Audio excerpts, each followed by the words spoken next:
जी हां दोस्तों, एक फोन कॉल और भयंकर लाठीचार्ज, कई सिर फूटे, बैरिकेडिंग तोड़ करके संसद के भीतर घुसने की कोशिश। हड़बड़ाए मोदी, ये क्या बोल गए? पूरा विपक्ष और बॉलीवुड उतरा साथ, मगर पीएम क्यों लगा रहे थे ठहाके? विदेशी मीडिया भी हैरान, मगर भाजपा मस्त। स्वागत है आप सभी का। आप देख रहे हैं द राजनीति का विशेष सेगमेंट खबर और विश्लेषण। मैं हूं जब्बार खान।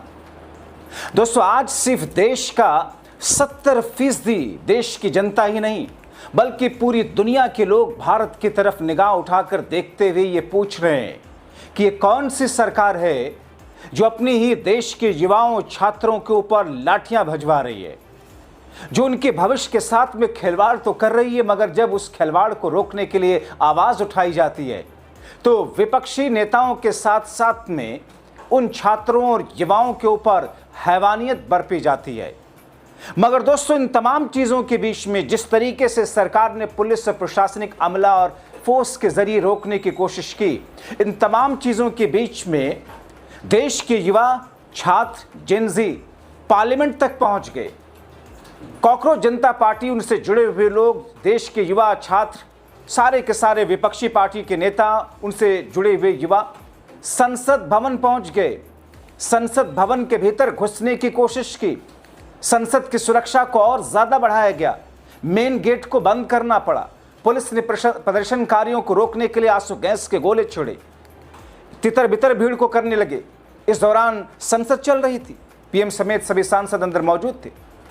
इससे पहले प्रदर्शनकारी राजीव चौक, मंडिया हाउस, मेट्रो स्टेशन, जिनको वहीं पर सरकार ने रुकवा दिया था, सामने बैरिकेडिंग लगवा करके, रोड बंद करके, मेट्रो स्टेशन बंद करके 10 बजे से, यानी कि सुबह से लेकर के इस वक्त तक वहां पर ऐसा आलम था जैसे किसी डिटेंशन सेंटर में डाल गया हो। आपको बताएं कि इसी बीच में राहुल गांधी ने केंद्र सरकार को चेतावनी दी है। संसद के भीतर विपक्षी पार्टियां सरकार पर दबाव डाल रही हैं। संसद के बाहर देश के युवा छात्र जेनजी सड़कों पर हैं।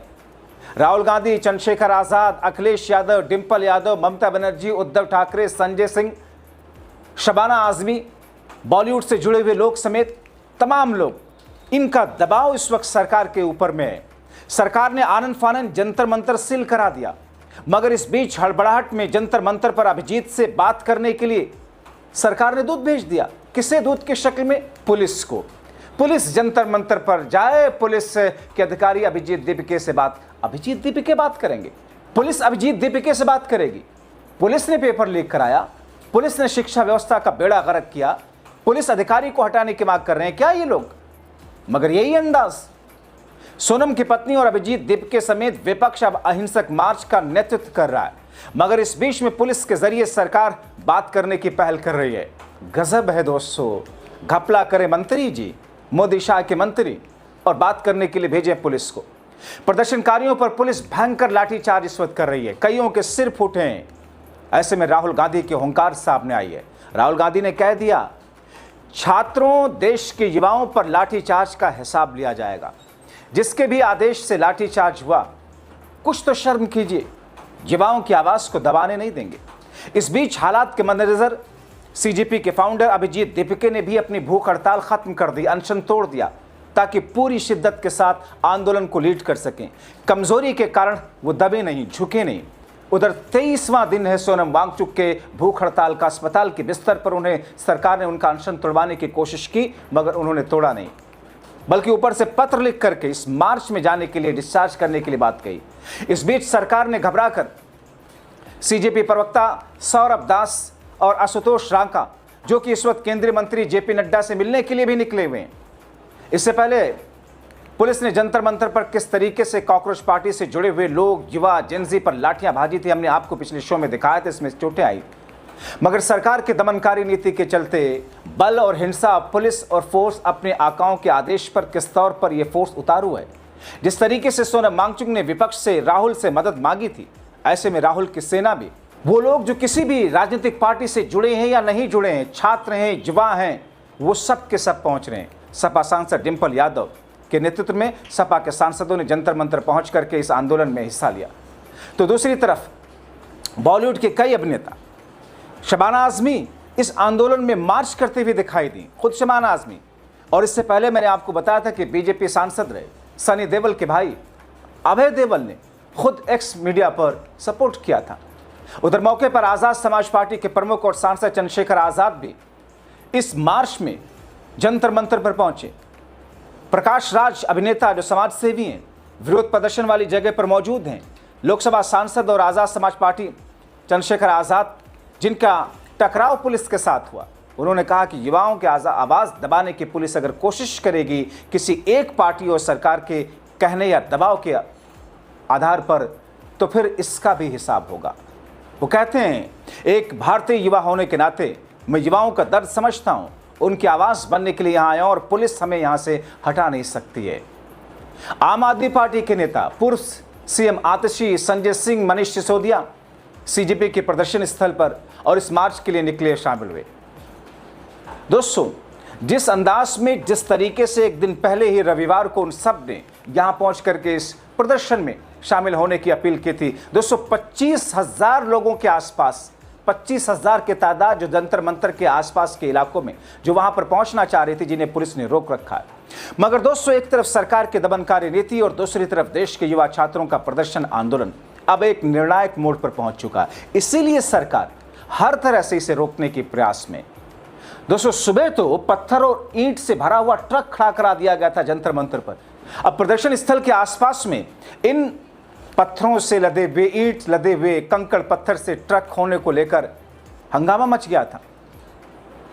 अभिजीत दीपके और आयोजकों ने यह अंदेशा जताया था कि प्रदर्शन स्थल के आसपास पत्थरों से भरे ट्रक का मौजूद होना किसी असामाजिक तत्व या साजिश का हिस्सा है, जिससे शांतिपूर्ण प्रदर्शन को बदनाम किया जा सके। जबकि घबराई सरकार बड़ी चालाकी से पुलिस से हथकंडा अपना रही है। पुलिस बार बार कह रही है केवल जंतर मंतर के निश्चित क्षेत्र में ही शांतिपूर्ण सभा की अनुमति है। संसद भवन की ओर किसी भी तरीके के जुलूस या मार्च की अनुमति नहीं है। अब दोस्तों, देखिए ना, पुलिस और सरकार निपटने की कैसे कोशिश कर रही है। बजाय इसके कि सरकारी नुमाइंदा गया होता, कल अस्पताल में सोनम वांगचुक से बात किया होता, जंतर मंतर पर अभिजीत दीपिके से बात किया होता, एक आश्वासन दिया होता। और धर्मेंद्र प्रधान क्या कोई महाराजा हैं जो नहीं जा सकते? और दोस्तों, क्या चंद कदमों की दूरी पर प्रधानमंत्री मोदी या अमित शाह अगर वहां चले जाते और एक लाइन वहां से कह देते कि देश के युवाओं और छात्रों के साथ ज्यादती नहीं होने देंगे, सिर्फ इतना भर कह के आ गए होते, आज मोदी जी के लिए ये दरबारी मीडिया ही नहीं बल्कि सभी लोग कहते कि वाह, एक प्रधानमंत्री गया। मगर इन्होंने वही करना है जो इन्होंने ठाना। ऐसा लगता है कि जैसे क्रिमिनल से, अलगाववादियों से, आतंकवादियों से ये ट्रीट कर रहे हो। वैसे भी ये सरकार इनको आतंकवादी कह चुकी है, क्योंकि दोस्तों आप देखें ना, राइट गन्स यानी कि जो दंगा विरोधी उपकरण होते हैं वो वहां पर लेकर तैनात किए गए हैं। बैरिकेडिंग के साथ साथ भारी पुलिस फोर्स, आंसू गैस छोड़े गए, लाठीचार्ज किए गए, पैरामिलिट्री फोर्सेस तैनात हैं। ऐसा लग रहा है कि जैसे कोई सरहदी इलाका हो। तो फिर एक ऐसी स्थिति, जिस स्थिति में संसद भवन तक ये प्रदर्शनकारी पहुंच गए, गेट को बंद करना पड़ा संसद भवन के। कुछ लोग अंदर घुसने की कोशिश करते हुए दिखाई दी। वहां पुलिस ने फिर से लाठीचार्ज किया और आंसू गैस के गोले छोड़े। कुछ लोगों को पुलिस ने हिरासत में ले लिया।